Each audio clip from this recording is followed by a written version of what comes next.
आज की कहानी प्यार तूने क्या किया पार्ट 2। वह रोमांटिक अंदाज में बोला, सच कहती हो भाभी, अब खुद को ही देख लो। आपके पास क्या नहीं है। अपने आप में पूरा मैं खाना हो जिसके रोम रोम में नशा है। और भैया घर के मैं खाने ना देखकर शराब में डूब जाते हैं। ओह, तो मैं तुम्हें नशे की बोतल लगती हूँ। गीता एकदम से भूरे के करीब आ गई। भूरे ने दुस्साहस किया, गीता की कलाई पकड़कर उसे अपने पास खींच लिया और उसका हाथ अपने सीने पर रखते हुए बोला, मेरे दिल से पूछकर देख लो, यह बता देगा कि तुम कैसी हो। तुम हसीन हो, नशीली हो, मस्त हो, दो बच्चों की माँ जो शरीर सुख से वंचित हो। कोई कुंवारा जवां मर्द उसके हुस्न की तारीफ करे, उसका हाथ थामे तो उसका बहकना स्वाभाविक है। गीता भी बूढ़ा का अंदाज देखकर गदगद हो गई। बूढ़े ने उसका चेहरा थामकर अपनी हथेलियों में लिया और अपनी गर्म सांसों से उसके चेहरे को नहलाना शुरू किया तो वह सुध-बुध खोने लगी। धीरे धीरे यह खेल अपनी सीमाएं लांघता गया और उनके बीच अनैतिक संबंध बन गए। कुंवारे बूढ़े ने गीता की व्याकुल देह को उस रात जो सुख दिया, उससे गीता उसकी दीवानी हो गई। अब वह अक्सर पति रवि के नज़रों से बचकर वासना का खेल खेलने लगी। महीनों बीत गए, उनका खेल इसी तरह चलता रहा। भूरा गीता से ऐसे समय मिलने जाता जब रवि दुकान पर होता। एक दिन भूरा गीता को अपनी बाहों में समेटे पड़ा था। तभी अचानक गीता ने सास की झलक देखी तो उसने भूरे को धक्का देकर परे किया और हड़बड़ा कर उठ बैठी।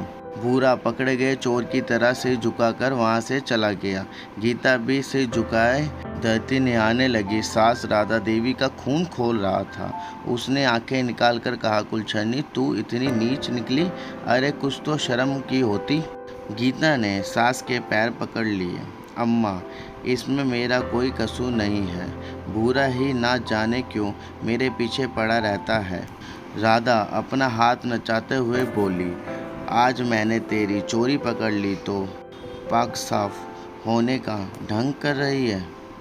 मैं कल ही तेरे बाप को बुलाकर तेरी करतूत बताती हूँ। सास ने धमकी दी। गीता सास के पैरों में गिर पड़ी, माफ़ी मांगते हुए गिड़गिड़ाई, इस बार माफ़ी दे दो अम्मा।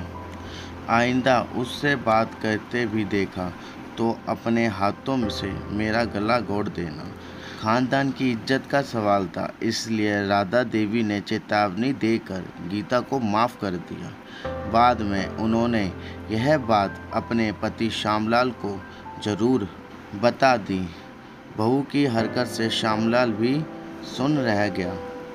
उन्होंने राधा से कहा, बात अपनी ही इज्जत की है, इसलिए ज़्यादा तूल देंगे तो अपनी बदनामी होगी। बहू ने अगर गलती मान ली है और दोबारा गलती ना करने का भरोसा दिया है तो एक बार उसे सुधरने का मौका देना ही ठीक है। उस दिन से राधा सतर्क हो गई।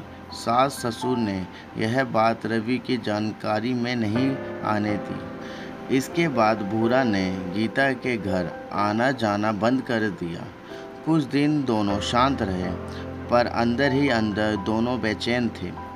उनसे यह दूरी बर्दाश्त नहीं हो पा रही थी। आखिरकार एक दिन दोनों को मौका मिल ही गया। भूरा अपनी ताई राधा की नज़रें बचाकर किसी तरह गीता के पास पहुंच गया और हसरतें पूरी कर लौट आया। इसके बाद दोनों को लंबे समय तक मिलन का मौका नहीं मिला। राधा की नज़रें हमेशा बहू की पहरेदारी करती रहती। एक दिन शाम को दुकान से वापस आते समय रवि को भूरा मिल गया। रवि ने उससे पूछा, भूरा क्या बात है, आजकल तुम मिलते नहीं, घर भी नहीं आते। भूरा चौंका। इसका मतलब राधा ताई ने रवि को कुछ नहीं बताया था। भूरा ने तुरंत बहाना ढूंढ लिया, अरे भैया बस ऐसे ही कुछ काम में फंसा हुआ था, बहुत दिन हो गए हैं बैठे हुए, कल शाम को आओ फिर महफिल जमाते हैं।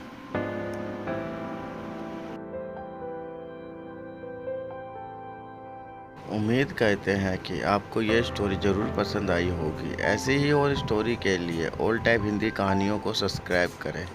Thank you for watching video.